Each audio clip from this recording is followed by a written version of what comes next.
বা কওমি জনগোষ্ঠী তারা যদি সরকারের কাছ থেকে তাদের অধিকারগুলো আদায় করে নিতে চায়, তাহলে পরে তাদের স্ট্রং প্রতিনিধি লাগবে যারা তাদের প্রবলেমগুলো বুঝবে এবং আন্তরিকভাবে সেগুলো সলভ করার চেষ্টা করবে। এখানের মূল যেই আপনার বডি আছে, মূল যারা ডিসিশন মেকিং জায়গা আছে, এখানে আমি তরুণদেরকে আশা করতেছি, তরুণ আলেম যাদের যোগ্যতা আছে, কথা বলার যোগ্যতা আছে, সমস্যা বোঝার যোগ্যতা আছে, যুগের সমস্যা মোকাবেলা করার শক্তি এবং মানসিকতা আছে, এমন মানুষকে আমি প্রতিনিধির জায়গায় দেখতে চাই। অনেকগুলো 9,38,000 কোটি টাকা 2026-27 অর্থ বছরের বাজেট। এই বিশাল বাজেটে 38 টাকাও নাই কওমি জনগোষ্ঠীর জন্য। কেন? এর উত্তর আমরা আজকে খোঁজার চেষ্টা করব এই টকশোতে। আমরা ইতিমধ্যেই বাজেট হাতে পেয়েছি। 2026-27 অর্থ বছরের বাজেট হাতে এসেছে। মোট 9,38,000 কোটি টাকার বাজেট হয়েছে।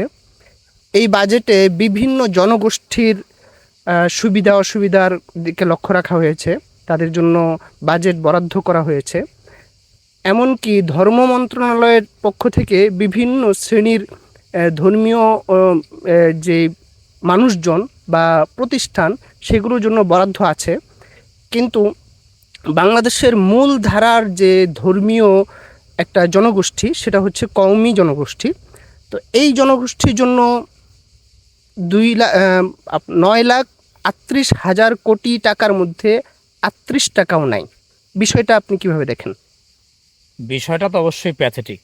বিষয়টা একই সাথে বাংলাদেশের মতো একটা মুসলিম দেশ, যেটা বৃহত্তর মুসলিম দেশ বলা হয় ইন্দোনেশিয়ার পরে, এইরকম একটা মুসলিম দেশে একটা মুসলিম সরকার, সেই সরকার একটা মুসলিম জনগোষ্ঠী যারা আমাদের জন্মের পর থেকে মৃত্যু পর্যন্ত, জন্ম হইলে আজান দেয়, মৃত্যু হইলে তারা জানাজা পড়ায়, যারা আমাদেরকে মুসলিম হিসাবে টিকায় রাখছে, তাদের জন্য রাষ্ট্র কোনো কিছু চিন্তা করলো না।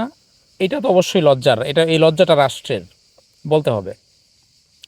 তো এই জায়গাগুলোতে রাষ্ট্রকে ফোকাস করতে হবে। তবে আমি যেটা মনে করি এর একটা বড় কারণ হইল, রাষ্ট্রকে আসলে জনগণের যে প্রয়োজন, গণতান্ত্রিক রাষ্ট্র ব্যবস্থায় কি বলে, জনগণ তার অধিকার আদায় করে নিবে। আমরা জানি যে আপনার যদি ক্ষুধা লাগে, আপনার সন্তানের যদি ক্ষুধা লাগে, সন্তান যদি কান্না না করে তাহলে মা কিন্তু তার দুধ দেয় না। সো এই উপমহাদেশের আপনি যদি ধরেন মোগল আমলের পরে 1757-তে আমরা যখন থেকে পরাধীন হয়েছি, তারপর থেকে যত সরকার আসছে, কোনো সরকারই কওমি জনগোষ্ঠীকে কোনো হেল্প করে নাই। কেন করে নাই? এইটা আমাদেরকে একটু পেছনে যাইতে হবে। মানে যে কোনো জিনিসের কিন্তু একটা কারণ থাকে। রাষ্ট্র আপনাকে গুরুত্ব কেন দিবে, সেই গুরুত্ব আপনার রাষ্ট্রকে বুঝাইতে হবে। কওমি শিক্ষাটা কিন্তু চালুই হয়েছে শাসকদের বিরোধিতার জন্য। শাসকদের বিরুদ্ধে লড়াই করে নিজেদের অস্তিত্ব টিকায় রাখার জন্যই সিপাহী বিপ্লবের নেতারা, আমরা জানি যে সিপাহী বিপ্লবে যারা নেতৃত্ব দিয়েছিলেন, ইমদাদুল্লাহ মুহাজির মক্কি রহমতুল্লাহ আলাই, হুসাইন আহমদ বান্দানী রহমতুল্লাহ আলাই, তারপরে আপনার ওনারাই কিন্তু কাসেম নানতুবি রহমতুল্লাহ, ওনারাই কিন্তু এই শিক্ষা ব্যবস্থাটাকে চালু করছেন। সো এইখানে সরকার এটাকে সাহায্য করবে না, এটাই স্বাভাবিক। আচ্ছা, তখন যখন আমি শেষ করি। কারণ হচ্ছে আমাদের যে রাষ্ট্রীয় কাঠামো, এটা কিন্তু কলোনিয়াল রাষ্ট্র, স্টিল এটাকে আপনাকে কলোনিয়াল রাষ্ট্র বলতে হবে। কেন বলতে হবে? আমাদের রাষ্ট্রের যে আইন ব্যবস্থা, এটা কিন্তু হুবহু ব্রিটিশ আইন। আমাদের রাষ্ট্রে আপনাকে ভালো আইনজীবী হইলে ইংল্যান্ড থেকে পড়ে আসতে হবে। আমাদের যে আমলাতান্ত্রিক সিস্টেম, এটা ব্রিটিশ আমলাতান্ত্রিক সিস্টেম। আমাদের যে আর্মির যে র্যাঙ্ক, আর্মির যে পোশাক, আর্মির যে শার্টের বোতাম, সবগুলি ব্রিটিশ ব্রিটিশ স্টাইলের উপরেই চলতেছে। ইভেন আপনি যদি দেখেন যে আর্মি অফিসার যারা, তারা কিন্তু পরস্পর যখন কথা বলেন, ওনাদের এটা লেহাজ, ওনাদের আদব যে ওনারা ইংলিশে কথা বলেন। এটা এক্স আর্মি অফিসারদের আপনি যদি সাক্ষাৎকার শোনেন বুঝবেন। তো আমাদের রাষ্ট্র এখনও ওই জায়গায় আছে, 1947-এর আগে যেখানে ছিল, রাষ্ট্রের দৃষ্টিভঙ্গি ওইখানেই আছে। রাষ্ট্র এখনো স্বাধীন হয়নি না, রাষ্ট্র এখনও ওইভাবেই চিন্তা করে, বাট মানুষ বদলাইছে। এখন আপনাকে যেটা করতে হবে, 1947-এর পরে এই যে রাষ্ট্রের দায়িত্বশীলরা বদলাইছে, তাদের সাথে আপনার বোঝাপড়া হইতে হবে। আপনার জায়গা থেকে যেমন তাদেরকে আপনার আপন মনে করার কারণ আছে, যে এই লোকটা আমার রাষ্ট্রের যে প্রধানমন্ত্রী তারেক রহমান, তার বাবা জিয়াউর রহমান, তিনি একজন মুসলিম ছিলেন, তিনিও মুসলমান। এর আগে যে হাসিনা ছিল সেও মুসলমানের মেয়েই ছিল। সো রাষ্ট্রকে এটা বুঝতে হবে যে আমি তো এই যে কওমি জনগোষ্ঠী, এটা তো আমার শত্রু এখন নাই, এটা তো আমার বন্ধু। যদি রাষ্ট্র যুদ্ধ লাগে, ইন্ডিয়া যদি আমাদের উপর আক্রমণ করে, তাহলে তো এই মানুষগুলি কালেমার পতাকা নিয়ে ইন্ডিয়ার বিরুদ্ধে দাঁড়াবে। সো রাষ্ট্রকে যেমন এটা বুঝতে হবে যে এই জনগোষ্ঠী সে এখন আমার আর শত্রু না, যদিও আমার যে কাঠামোগত ব্যবস্থাপনা তাতে করে এটা ইসলাম বিদ্বেষী একটা কাঠামো। আমরা জানি যে বাংলাদেশের বহু আইন আছে যেগুলি ইসলামের সাথে কন্ট্রাডিক্টরি।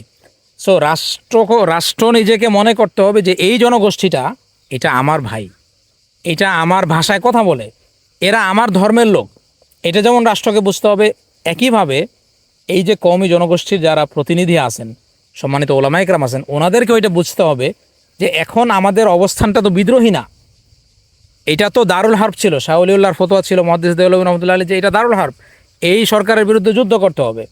বাট 1947-এর পরে আমাদের ওলামায়ে কেরাম যারা আছেন ওনাদেরও কিন্তু এই জিনিসটা ফেরত আসা উচিত যে এই রাষ্ট্র এখন কুফুর মুক্ত। এই রাষ্ট্র গড়ার পেছনে আমি যে ভূমিকাটা রাখতেছি এটা রাষ্ট্রকে বুঝাইতে হবে। আচ্ছা, এখানে ফান্ডামেন্টাল দুইটা বিষয়। জি, একটা বিষয় হচ্ছে যখন দারুল হার্ব থেকে দারুল ইসলামে আসলাম। হ্যাঁ, দারুল হার্ব ঘোষণা করে একটা যুদ্ধ হয়েছে, জি, তখন কিন্তু দারুল ইসলাম হয়েছে পরবর্তীতে, এরকম কোনো নজির নাই। পরবর্তীতে কিন্তু দারুল ইসলাম হয়ে যায় নাই, ডেমোক্রেটিক একটা প্রসেসের ভিতর দিয়ে কিন্তু পরবর্তী রাষ্ট্রগুলো তৈরি হয়েছে। তার মানে আমরা পরবর্তীতে রাষ্ট্রগুলোকে আমরা পাকিস্তান বলি, ইন্ডিয়া বলি, বাংলাদেশ বলি, এগুলাকে ডেমোক্রেসিক প্রসেসে রাষ্ট্র বানাইছি। জি, আধুনিক রাষ্ট্রে না যে ডেমোক্রেসির প্রসেসে রাষ্ট্র চলতেছে সেভাবে রাষ্ট্র হচ্ছে। বাট আপনি যদি দেখেন পাকিস্তানে যে চেতনা, যে পাকিস্তান কা মতলব কিয়া লা ইলাহা ইল্লাল্লাহ, ইসলামের ভিত্তিতেই কিন্তু রাষ্ট্র বিভক্ত হয়েছে। সেই জায়গায় আপনাকে পূর্ব পাকিস্তান, পশ্চিম পাকিস্তান এটা একটা ইসলামী রাষ্ট্র, এটা আপনি ধরতে পারেন, যদিও সেটা গণতান্ত্রিক পদ্ধতি চলে। ইসলামী রাষ্ট্র বলতে মানে খিলাফাত না, না, অবশ্যই খেলাফা না, খিলাফা না, মানে ইসলামিক মুসলমানদের রাষ্ট্র। ইসলামী মূল্যবোধটা তারা ধারণ করে। মূল্যবোধ থাকুক বা না থাকুক, যেহেতু মুসলিম জনসংখ্যার ভিত্তিতে এটা রাষ্ট্র হয়েছে, মুসলমানদের নিজস্ব রাষ্ট্র আপনি এটাকে বলতে পারেন। এই ক্ষেত্রে আরেকটা ব্যাপার ধরেন, আমাদের শিক্ষা ব্যবস্থা, কওমি শিক্ষা ব্যবস্থাটা শুরুটাই হয়েছে বিদ্রোহ করে, রাষ্ট্রের বিরুদ্ধে বিদ্রোহ করে। কিন্তু সেই রাষ্ট্র কোনটা ছিল? সেই রাষ্ট্রটা ছিল একটা কলোনিয়াল রাষ্ট্র। এবং সেই কলোনিয়াল রাষ্ট্র এবং বর্তমান কলোনিয়াল রাষ্ট্র কিন্তু এক না। সুতরাং ওই কলোনিয়াল রাষ্ট্র থেকে যখন আমরা স্বাধীনতা অর্জন করে ফেলছি এবং বর্তমানে আমাদের এই 100 বছর 150 বছরের ইতিহাসের পরে এসে আমরা এখন স্বাধীন ডেমোক্রেটিক রাষ্ট্র, তো এখন তো আমরা ওই শর্তের উপর আমরা এখনো নাই যে আমরা এখনো রাষ্ট্রের বিরুদ্ধে একটা বিদ্রোহ ভাব নিয়ে আমাদের শিক্ষা ব্যবস্থা চালাইতে হবে, সেটা তো নাই। আমরা এখন একটা ডেমোক্রেটিক রাষ্ট্রের নাগরিক, তো সেই হিসেবে তো আমাদের নাগরিক অধিকারগুলো তো আছে। এই নাগরিক অধিকারগুলো রাষ্ট্র আমাদেরকে দিয়েছে, আমরা যদি নাও নেই রাষ্ট্র আমাদেরকে ঘরে এসে দিবে। কিন্তু আমরা একটা বাহানা দিচ্ছি, একটা বাহানা দেখাচ্ছি যে রাষ্ট্র থেকে যদি আমরা সুবিধা নিতে যাই বা অধিকারগুলো আদায় করতে চাই, তাহলে আমরা রাষ্ট্রের কক্ষিগত হয়ে গেলাম। বিষয়টা কি এমন, যেই নাগরিকরা আপনার স্বাধীন চিন্তা চেতনা নিয়ে নিজেদের সব কিছু ঠিক রাখতেছে, রাষ্ট্র থেকে অধিকারগুলো নেয়ার কারণে তারা তো রাষ্ট্রের কক্ষিগত হয়ে যাচ্ছে না, কোনো ক্ষেত্রেই হচ্ছে না সেটা। যদিও মানুষের মেজাজ ভিন্ন, মেজাজ তৈরি হয়ে যায় অনেক ক্ষেত্রে, কিন্তু আপনার মেজাজ যদি ঠিক থাকে, মানে রাষ্ট্রের সাথে আপনার সম্পর্কে সজাগ থাকেন, জি, তাহলে তো আপনার স্বকীয়তা ধরে রাখবেন, সেই ব্যাপারে যদি সজাগ থাকেন। আমার স্বকীয়তা ধরে রাখার অধিকারটাও রাষ্ট্র আমাকে দিচ্ছে। সেই ক্ষেত্রে আমি যখন স্বকীয়তা ধরে রাখতে পারতেছি, তখন আমার অধিকারগুলো নীতিত রাষ্ট্র থেকে নীতিত আমার কোনো বাধা নাই। কিন্তু সেই ক্ষেত্রে আমরা কেন উসুলে হাসতে গানা বা আমাদের সেই বিপ্লবী চেতনা এখনো ধরে রেখে মানে আমাদের অধিকার থেকে নিজেদেরকে জুলুম বঞ্চিত করতেছি? এটা তো এক ধরনের জুলুম। এটা হচ্ছে কি বিষয়, দেখেন মানুষের যে ডিএনএ, মানুষের যে পূর্বের স্মৃতি, এটা আসলে সহজে যায় না। এবং সাম্প্রতিক সময় যদি আপনি দেখেন, এই ভীতিটার যৌক্তিক কারণ আছে। কারণ আপনি যদি আলিয়া মাদ্রাসার কথা দেখেন, আলিয়া মাদ্রাসা বিগত 30 বছরে যে চেঞ্জেস হয়েছে আমরা তো দেখছি।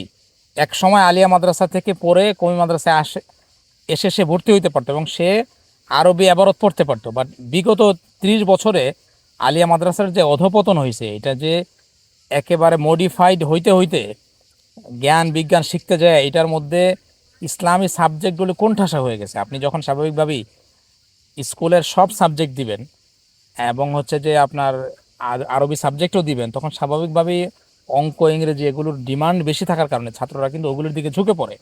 সো আলিয়া মাদ্রাসার যে বরবাদি, যেই বরবাদি ব্রিটিশ আমলেও হয় নাই, ব্রিটিশরা শুরু করে গেছে, বাট স্বাধীন বাংলাদেশে হওয়ার পরে আলিয়া মাদ্রাসার মানে কাপড় চোপড় যেমন একেবারে ছোট হয়ে গেছে, এই বরবাদির কারণে কওমি আলেমদের এই ভয় পাওয়াটা অযৌক্তিক কিছু না। বাট আপনি ভয়ের কারণে ঘর থেকেই বের হবেন না। ধরেন আমি যদি অ্যাক্সিডেন্ট, রাস্তায় মোটরসাইকেল চালাই, আমি অ্যাক্সিডেন্ট করবো, কয়েকবার অ্যাক্সিডেন্ট করছি, এখন আমি যদি এই ভয়ে ঘর থেকে বের না হই যে আমি ঘর থেকে বের হলে অ্যাক্সিডেন্ট করব, তাইলে আমি ঘরে বসে থাকবো, তাহলে কিন্তু আমার জীবন চলবে না। সো আলিয়া মাদ্রাসার যে অধপতন, এইটাকে মাথায় রেখে, অধপতন আমি বলছি না আলিয়া মাদ্রাসার মানুষ খারাপ, আমি সেটা বলছি না, আলিয়া মাদ্রাসা যে সরকারের নিয়ন্ত্রণে চলে যাওয়ার কারণে সেটার কোনো স্বকীয়তা ছিল না, ফলে সেটা ইসলামী শিক্ষার মূল্যবোধ থেকে বের হয়ে একটা গতানুগতিক শিক্ষার মতো অবস্থায় চলে গেছে। সো এইটাকে মাথায় রেখে যদি কওমি মাদ্রাসা একজন নাগরিক হিসেবে তার নাগরিক অধিকারগুলো সরকার থেকে নেয়, একই সাথে তার ধর্মীয় অধিকারের ব্যাপারে বা ধর্মীয় স্বকীয়তার ব্যাপারে যদি সে সজাগ থাকে, এবং আমি মনে করি কওমি আলেমদের সেই যোগ্যতা আছে সজাগ থাকার, তাহলে কিন্তু আমি শেষ করি, তাহলে কিন্তু আমি এটাকে কোনো ক্ষতি দেখি না সরকারি সুবিধা নেওয়ার মাধ্যমে। সরকারি সুবিধা বলবো না, সরকার থেকে নাগরিক অধিকার নেওয়ার ক্ষেত্রে আমি কোনো সমস্যা দেখি না। কওমি জনগোষ্ঠীর মানুষজন তারা কি আসলে নাগরিক অধিকার বা তাদের নাগরিক অধিকার সম্পর্কে সচেতন কিনা বা সচেতনতা আছে কিনা, তারা কি জানে তার নাগরিক অধিকারগুলো কি কি? দেখেন, সেটা একটা শিক্ষা ব্যবস্থার ভিতরেই কিন্তু এই জিনিসগুলো থাকে যে তোমার নাগরিক অধিকারগুলো এই তোমার সেগুলো নিতে হবে। কিন্তু শিক্ষা ব্যবস্থার ভিতরে যদি এই সচেতনতাটা না থাকে, সে নাই জানে, নাই পড়লো তার একটা বইয়ের মধ্যে বা একটা কিছুর মধ্যে, তাহলে না সে এইটা কিভাবে আমি বলি আপনাকে, আমি সচেতন বলি, হবে? এইটা যদি আপনি প্রশ্ন করেন কওমি মাদ্রাসার ছাত্ররা নাগরিক অধিকার জানে কিনা, তাহলে আমি আপনাকে প্রশ্ন করব, বাংলাদেশের শতকরা কয় পার্সেন্ট নাগরিক যারা বহির্বিশ্বে যায় নাই তারা নাগরিক অধিকার জানে? কারণ আমাদের স্কুল কলেজ ইউনিভার্সিটিতে কিন্তু নাগরিক অধিকার শেখানো হয় না। কারণ নাগরিক অধিকার যদি শেখানো হয়, তাহলে সবচেয়ে বড় সমস্যায় পড়বে সরকার, তারপরে সবচেয়ে বড় সমস্যা পড়বে আমলারা, তারপরে সমস্যায় পড়বে বুদ্ধিজীবীরা।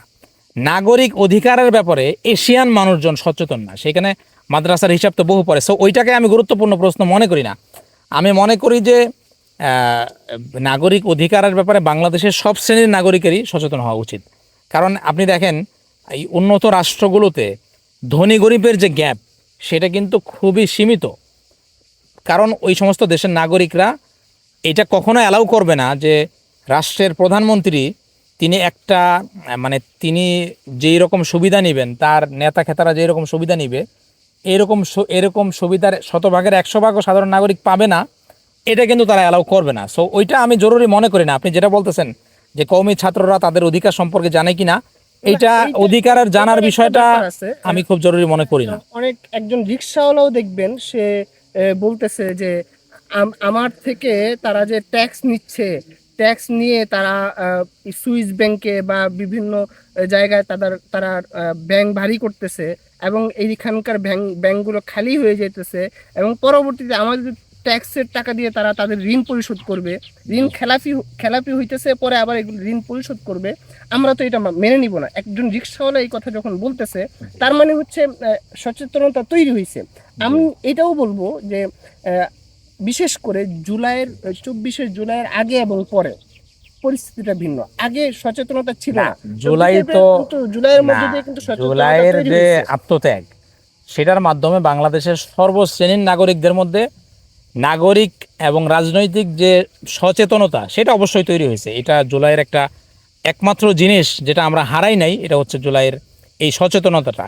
এটা তো অবশ্যই মানে তৈরি হয়েছে। এখন আপনি বলবেন কি মাদ্রাসার যে বিষয়টা, দেখেন মাদ্রাসায় কি পড়ানো হয়, মাদ্রাসায় মেইনলি একজন মানুষ তার জীবনের লক্ষ্যটা তাকে শেখানো হয়। তাকে শেখানো হয় যে তোমার জীবনটার উদ্দেশ্যটা কি। সেটা হলো কি আলটিমেটলি আমরা যারা মুসলমান সবাই আমরা জানি যে কুল্লু নাফসিন যায়কাতুল মাউত, আমাদেরকে মৃত্যুবরণ করতে হবে, আমাদের স্রষ্টা হলেন আল্লাহ সুবহানাহু ওয়া তাআলা। এইটা হচ্ছে কোরআনের মূল শিক্ষা, যেটা মাদ্রাসায় শেখানো হয়, যেটা সমস্ত যুগের নবীদের শিক্ষা ছিল। বাট দুনিয়াবি বিষয়টা তো, দুনিয়াবি ব্যাপারে আজকে পৃথিবী যেমন ভোগবাদের ব্যাপারে মানুষকে উদ্বুদ্ধ করে, এটা কিন্তু মাদ্রাসার শিক্ষার মূল উদ্দেশ্য না। তো সেই জায়গা থেকে একটা অসচেতনতা বলেন বা একটা দুনিয়াবি বিষয়গুলোতে কিছুটা অবহেলা বলেন, এটা কোরআনের মূল থিমের কাছাকাছি। সো এইটার একটা কারণ হইতে পারে বলে আমি মনে করি, যার কারণে তাদের নাগরিক অধিকারগুলোর ব্যাপারে তারা খুব বেশি সোচ্চার থাকে না। এটা একটা মোরালিটির জায়গা আচ্ছা, থেকে তারা এখন ছাড় দেয়। যখন আমাদের পরিস্থিতিটা এমন যে প্রত্যেকটা কওমি শিক্ষার্থী বলেন বা কওমি জনগোষ্ঠীর লোকজন, তারা সচেতনতা তাদের ভিতরে আসতেছে, সচেতন হচ্ছে, সেই ক্ষেত্রে তারা যদি চায় আসলে আমাদের নাগরিক অধিকারগুলো আমাদের পাইতে হবে, জি, সেই ক্ষেত্রে তারা কিভাবে আগাবে? গুরুত্বপূর্ণ তরিকাটা কি প্রশ্ন, হবে? এবং এই প্রশ্নের উত্তরের মাধ্যমে আমরা শেষ করবো ইনশাআল্লাহ। এটা হচ্ছে, আমরা এতক্ষণ যা বললাম তার মূল কথা হচ্ছে এটা। দেখেন, এটার কারণে, এটার জন্য হচ্ছে যে আপনার নেটওয়ার্কিং, এটা খুব জরুরি। আপনি যদি একজন ভালো ব্যবসায়ী হইতে চান, আপনার কিন্তু নেটওয়ার্কিং লাগবে আপনার প্রোডাক্ট সেল করার জন্য। তো এই ক্ষেত্রে যেহেতু সরকারের কাছ থেকে নাগরিক অধিকারগুলো, আমি আই রিপিট এগেইন, সরকারের কাছ থেকে কোনো সুবিধা না। সরকারের সুবিধা নেয় চোররা, বাটপাররা, এমপি মন্ত্রীরা, আমলারা। সাধারণ নাগরিক সরকারের সুবিধা নেয় না। সাধারণ নাগরিক সরকারের কাছ থেকে তার অধিকার নেয়। সো কমই তরুণ এমন একটা প্রতিনিধি দল থাকা দরকার কওমি জনগোষ্ঠীর জন্য, যারা সরকারের কাছ থেকে কওমি জনগোষ্ঠীর অধিকারগুলো আদায় করে আনবে। এবং আমি মনে করি এই জায়গাটাতে গ্যাপ আছে। কারণ হচ্ছে যে সরকারের কাছ থেকে যে নাগরিক অধিকার নিতে হবে, এই জিনিসটা পূর্বে যেহেতু হয়ে আসে নাই কখনো, এবং কওমি জনগোষ্ঠীর যারা প্রতিনিধি পর্যায়ে থাকেন, বেশিরভাগ ক্ষেত্রেই দেখা যায় যে অনেক বয়স্ক মানুষ থাকেন, যারা আসলে খুব বেশি বাইরেও বের হন না। ওনারা অ্যাকচুয়ালি জ্ঞান পিপাসু মানুষ যারা, ফলে ওনারা আসলে এই এই সরকারের কাছে যাওয়া আসা এগুলিতে খুব বেশি অভ্যস্ত না, যার ফলে যেটা হয় জিনিসগুলো আপনার সফলতার মুখ দেখে না। তো আমি মনে করি যে তরুণ যারা আছে কওমি আলেম, এই যে একটা দেখলাম গতকালকে সাধারণ আলেম সমাজ, এরা কিন্তু অ্যাক্টিভিস্ট, এরা কিন্তু কেউ প্রতিনিধি না। এরা হচ্ছে যে নিজের থেকে কওমিদের জন্য কিছু করার চেষ্টা করতেছে, বাট এরা কিন্তু কওমিদের প্রতিনিধি না।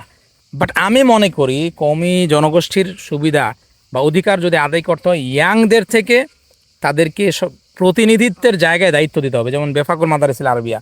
প্রশ্ন নিয়ে আমরা কথা বলছি, অনেকগুলো প্রশ্নের সমাধানের দিকে যাওয়ার চেষ্টা করছি, আরো অনেকগুলো প্রশ্ন রয়ে গেছে। জি, আমরা সময়ের সংক্ষিপ্ততার কারণে সবগুলো প্রশ্ন নিয়ে আসতে পারি না, অন্যদিন আমরা চেষ্টা করব। প্রিয় দর্শক, আপনারা আমাদের আলোচনা থেকে যদি কিছু বুঝে থাকেন, কেমন লাগলো সেটা জানাবেন, এবং যদি কোনো প্রশ্ন থাকে সেই প্রশ্নটাও আপনারা সেখানে কমেন্ট বক্সে প্রশ্নটা রাখবেন। ইনশাআল্লাহ পরবর্তী ভিডিওতে আমরা সেই প্রশ্নগুলোর উত্তর দেওয়ার চেষ্টা করব, এবং একই সাথে আপনাদের যদি কোনো ভালো পরামর্শ থাকে সেটাও কমেন্টে জানাবেন। হইতে পারে আপনার একটা পরামর্শ যা দেশ এবং জাতির জন্য কল্যাণের কারণ হইতে পারে। আসসালামু আলাইকুম রহমতুল্লাহ।